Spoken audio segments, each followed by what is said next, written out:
Assalamualaikum warahmatullahi wabarakatuh.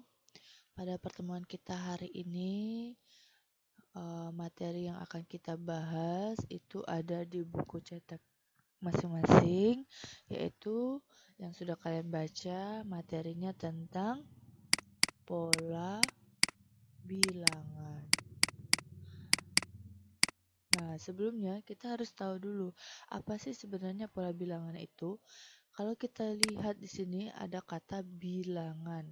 Berarti kalau kita bilangnya bilangan, berarti dia berhubungan dengan yang namanya angka.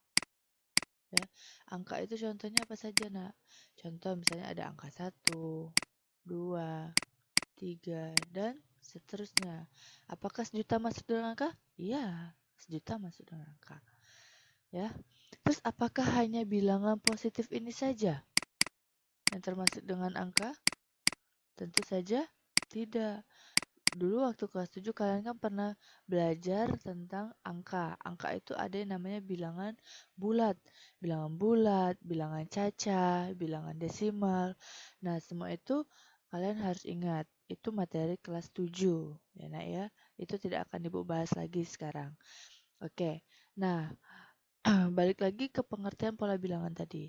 Berarti pola bilangan kalau kita berhubungan dengan angka artinya susunan beberapa angka, ya, susunan beberapa angka yang memiliki jarak yang sama sehingga dia bisa membentuk pola tertentu. Contohnya bagaimana? Oke, sebelum kita masuk ke contoh, kita harus tahu dulu bahwa pola bilangan itu ada yang namanya suku. Oke, suku itu artinya urutan.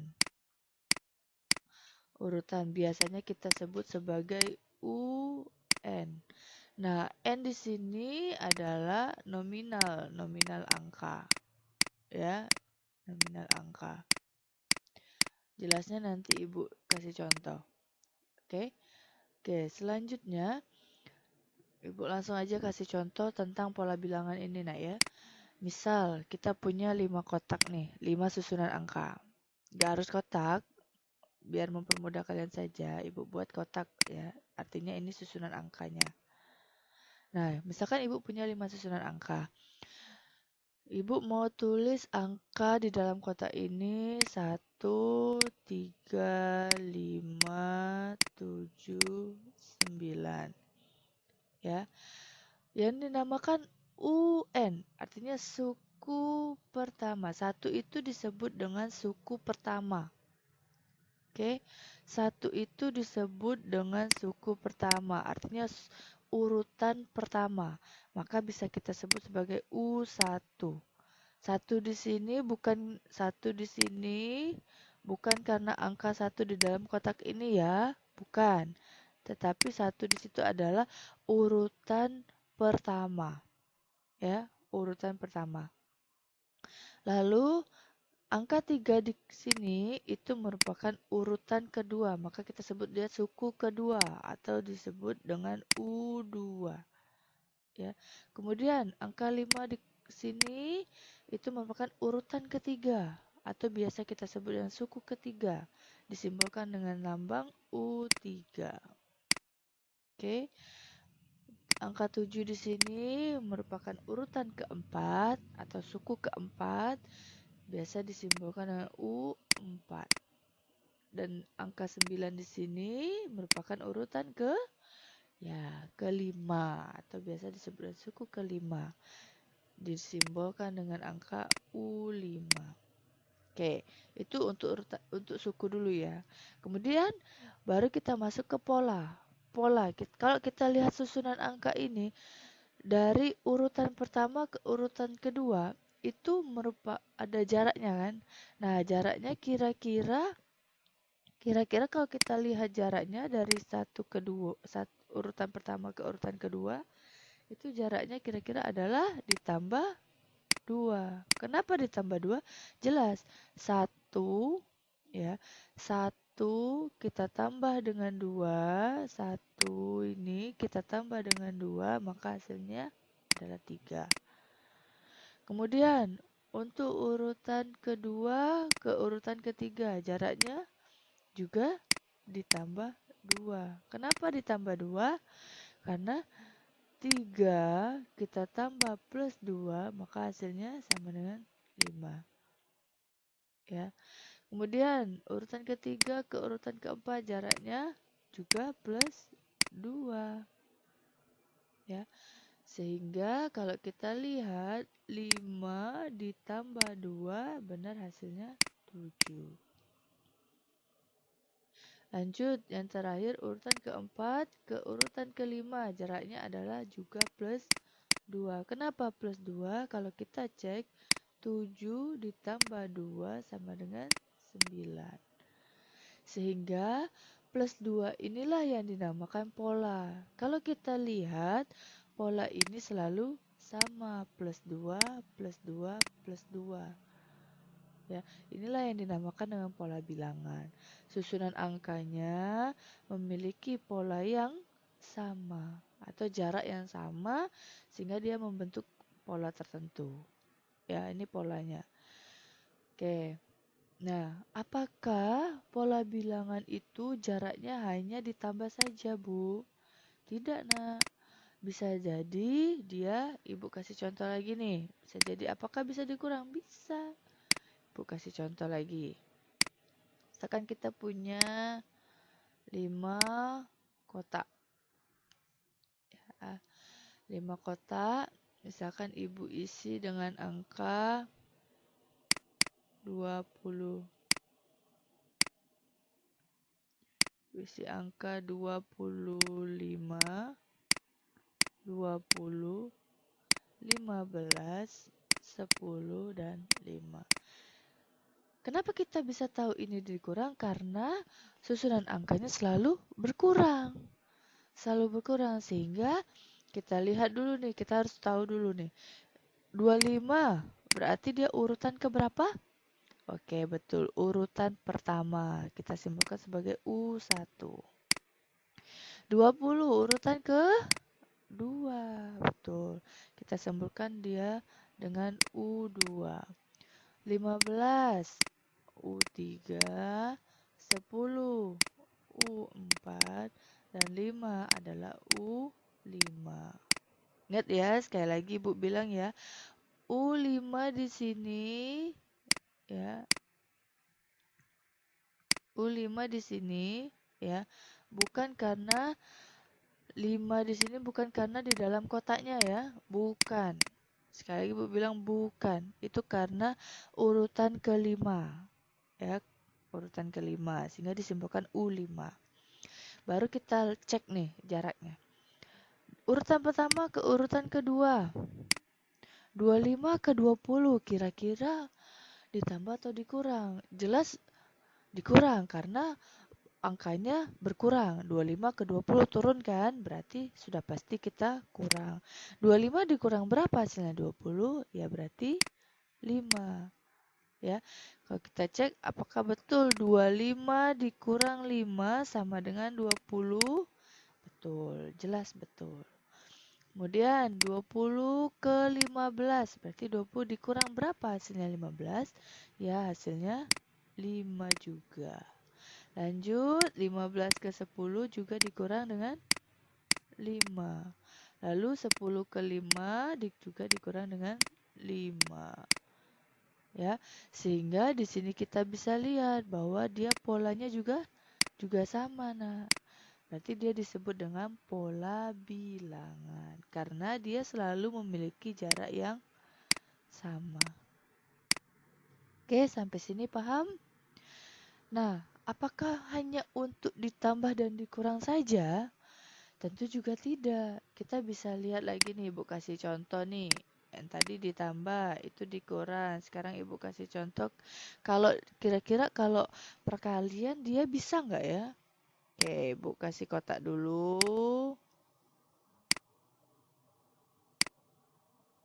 Ibu kasih kotak. Kemudian Ibu kasih angkanya misalnya 3, 6, 12, 24, 48. Sekarang, kalau kalian melihat susunan angka ini, apakah kalian akan berpikir itu ditambah atau dikurang atau dikali? Sekarang kita berpikir dulu, nak. Pertama, kita pura-pura nggak tahu ya. Misalkan nih, misalkan kita lihat dulu, kan ini dari 3 ke 6, 6 ke 12, 12 ke 24, 24 ke 48, berarti kan dia selalu bertambah, bertambah, bertambah. Nah, berarti pilihannya hanya dua. Dia apakah polanya selalu ditambah ataukah polanya selalu dikali. Seperti itu kan. Nah, sekarang kita lihat. Kita coba dulu nih. Dari 3 ke 6, kalau kita coba dia ditambah, 3 ke 6, dia selalu ditambah berapa? Oke, 3 ditambah berapa hasilnya? 6. Jelas 3 ditambah 3. Lalu 6 ditambah berapa yang hasilnya 12? Berarti 6 ditambah 6. Hasilnya 12. Kemudian 12 ditambah berapa hasilnya? 24. 12 ditambah 12. Lalu 24 ditambah berapa hasilnya? 48. Ya 24 ditambah 24. Kalau kita lihat di sini, nak, apakah dia selalu memiliki pola yang sama? Ini ditambah 3, ini ditambah 6, ini ditambah 12, ini ditambah 24. Apakah itu selalu jarak yang sama? Tidak kan? Nah, maka dari itu ini tidak bisa kita sebut sebagai polanya. Apa yang harus kita lakukan? Ya kita harus berpikir. Ini sudah jelas susunan angkanya. Sehingga kita berpikir, kalau dia tidak ditambah, ya kalau dia ditambah dia tidak memiliki pola yang sama. Berarti kalau dia tidak ditambah, berarti kita cari solusi lain. Bagaimana? Ya kita coba saja, misalkan 3 ke 6. Kalau tidak bisa ditambah, kira-kira diapain ya? 3 ke 6, berarti kita coba dikali 2. 3 dikali 2 hasilnya 6. Kemudian kita coba lagi, 6 ke 12. 6 ke 12 berarti 6 dikali berapa hasilnya 12? Iya, 6 dikali 2 juga. Lalu 12 ke 24. Kita cek lagi. 12 dikali berapa hasilnya 24? Ya dikali 2 juga. Yang terakhir 24 ke 48. 24 dikali berapa yang hasilnya 48? Ya juga dikali 2. Nah, baru di sini kelihatan, nah, selalu dikali 2. Nah, inilah yang namanya pola bilangan. Dia memiliki jarak yang sama atau pola yang sama. Ya, pola yang sama itu maksudnya apa ya? Dia selalu dikali 2. Ini baru betul. Ya, ini baru betul. Sehingga ini baru disebut yang namanya pola bilangan. Ingat nah ya, kalau dia polanya beda atau jaraknya beda, itu tidak bisa disebut dengan pola bilangan. Ya. Oke, Bu, apakah cuma ditambah, dikurang, dikali? Tidak. Dibagi bisa, Bu? Bisa, nak. Kita coba nih, Ibu kasih contoh misalnya. Ibu kasih contoh ya. Ibu kasih contoh 5 kotak lagi. Ibu misalnya masukkan angka 3100. Oke, sebentar ya, Ibu coba hapus dulu kotaknya kekecilan. Masukin angka 3125, terus 625, kemudian 125, kemudian 25, kemudian 5. Nah, sekarang kalau kalian lihat di sini, ini kan susunan angkanya selalu berkurang, ya kan? Selalu berkurang. Kalau selalu berkurang berarti kita berpikir, nah, pilihannya hanya ada dua. Dia selalu dikurang ataukah dia selalu dibagi? Ya, berarti kalau susunan angkanya berkurang, berarti pikirannya cuma seperti itu ya. Nah, sekarang kita lihat nih. Apakah dia betul dikurang ataukah dibagi. Kita lihat nih. 3125 ke 625. Berarti dikurang 2500. Kenapa? Karena coba aja kalian hitung. 3125 dikurang dengan 125 2.500 itu hasilnya adalah 625. Lanjut, 625 ke 125 itu berarti selalu dikurang dengan 500. Ya. Kemudian 125 ke 25 berarti dikurang 100. 25 dikurang 5 berarti dikurang 20. Nah, sekarang kita lihat apakah dia selalu memiliki pola yang sama atau jarak yang sama. Ini 2500, ini 500, ini 100, ini 20. Nah, pengurangannya itu berbeda, sehingga apakah bisa kita sebut dia dengan pola bilangan? Ya jelas tidak, karena dia tidak memiliki pola yang sama atau pengurangannya dia berbeda. Artinya solusinya kita berpikir, nah kalau misalkan dikurang itu bukan polanya, maka kita harus cari tahu kira-kira apa polanya. Kita coba dibagi, coba dulu kita coba bagi. Kita coba bagi 3125 itu bisa dibagi berapa? Yang hasilnya 625. Berarti 3125 dibagi dengan 5. Ya, kalian coba cari nanti. 625 itu bisa dibagi berapa yang hasilnya 125? Ya juga dibagi dengan 5. Ya. Kemudian 125 itu bisa dibagi dengan berapa yang hasilnya 25? Ya jelas juga 5.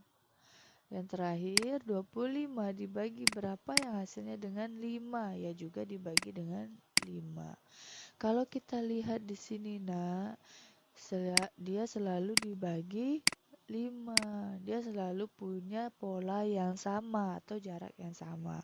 Sehingga baru ini yang benar polanya. Sehingga susunan angka ini dengan pola yang ini dia benar. Ya, ingat ya.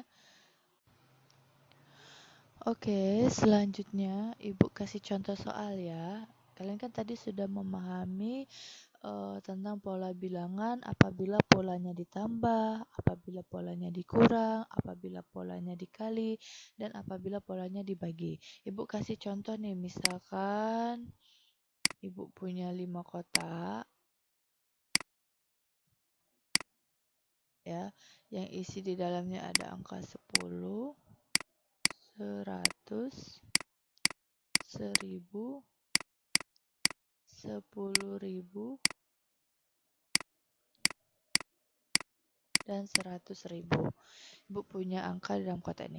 Pertama, yang kalian harus cari adalah urutannya dulu. Ini suku keberapa? Dia berada di urutan pertama, berarti kita simbolkan dia sebagai U1. Ya. Ini suku ke-2, berarti U2. Ini suku ke-3, ini U3. Ini suku ke-4, berarti U4. Ini suku ke-5, berarti U5. Kalau ditanya, nah soalnya seperti ini. Tentukan pola bilangan suku ke-6. Berarti pola selanjutnya U6. Nah, bagaimana kita cari tahu suku ke-6-nya? Ya tentu saja kita harus tahu dulu polanya, jaraknya. Apakah dia ditambah, ataukah dikali, atau dibagi, ataukah dikurang. Kita harus tahu dulu. Kita lihat nih susunan angkanya selalu bertambah. Kalau dia selalu bertambah, berarti pilihannya hanya 2. Dia ditambah atau dikali. Sekarang kita lihat nih. Kita coba dulu ditambah. 10 ke 100. Berarti 10 ditambah berapa hasilnya 100? Ditambah 90. 100 ke 1000. Dia ditambah 900. 1000 ke 10.000 berarti selalu ditambah 9.000 ya. 10.000 ke 100.000 berarti ditambah 90.000. Kalau kalian lihat apakah ini pola yang sama, Nak? Ya jelas tentu tidak. Ini berarti bukan polanya. karena dia tidak sama. Berarti kalian harus berpikir, nah, kalian harus berpikir kalau bukan ditambah berarti apa? Kita coba dikali. 10 ke 100 berarti dikali 10. 100 ke 1000. 100 dikali berapa? 1000 juga dikali 10. 1000 ke 10.000 dikali 10 juga. 10.000 ke 100.000 juga dikali 10. Ingat ya, kenapa dikali 10? Kalian coba satu-satu. 10 dikali 10 hasilnya 100 tidak? Betul. 100 kali 10 hasilnya 1000 tidak? Betul. 1000 kali 10 hasilnya 10.000 tidak? Betul. 10.000 kali 10 hasilnya 100.000 tidak? Betul. Ya, hasilnya betul. Sehingga inilah polanya. Ini polanya, karena dia selalu pola yang sama. Berarti inilah yang betul. Nah, baru di sini kita bisa menentukan nih suku berikutnya, urutan berikutnya. Karena kita sudah tahu polanya dikali 10, berarti 100.000 kita kalikan dengan 10, hasilnya adalah, buat postur kotaknya ya karena kekecilan. 100.000 dikali 10, maka hasilnya adalah, ya betul, 1 juta.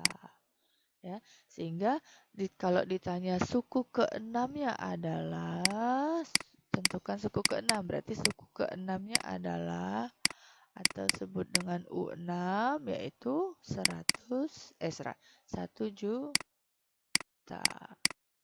Oke, nak ya, sampai sini paham ya. Nah, kalau ditanya tentukan dua suku berikutnya. Nah, tentukan dua suku berikutnya. Berarti kalau ditanya dua suku berikutnya, kan kalian sudah tahu nih U6. Berarti tinggal kita cari U7. Dua suku berikutnya kan, ini kan baru satu suku. Nah, kalau dua suku berikutnya berarti tambah lagi satu lagi. Ini maksudnya dua suku. Nah, berarti ini suku pertama yang ditanya, ini suku kedua. Nah, ada dua suku. Dua suku setelah suku kelima. Berarti suku keenam dan suku ketujuh. Seperti itu ya. Nah, berarti U7. Kalau kita tadi sudah tahu polanya, maka ya tinggal kita cari tahu. Berarti tinggal dikali dengan 10. 1 juta dikali 10. Hasilnya adalah berapa? 10 juta. Ya, sehingga kalau kita ditanya dua suku berikutnya, jawabannya berarti apa? Dua suku berikutnya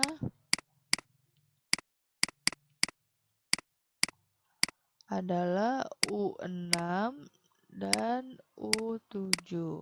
Kita kasih tahu keterangannya di bawah. U6 berapa? U6 itu adalah 1 juta, ya kan? U7-nya adalah 10 juta. Tuh, kalau ditanya dua suku berikutnya. Kalau tiga suku berikutnya berarti kita cari tiga. Berarti dari setelah 5, tiga suku setelah 5. Berarti suku ke-6, suku ke-7, suku ke-8. Kalau ditanya 4 suku berikutnya berarti sama anak ya. Berarti cari suku ke-4 suku setelah suku ke-5. Berarti suku ke-6, suku ke-7, suku ke-8, suku ke-9. Seperti itu ya.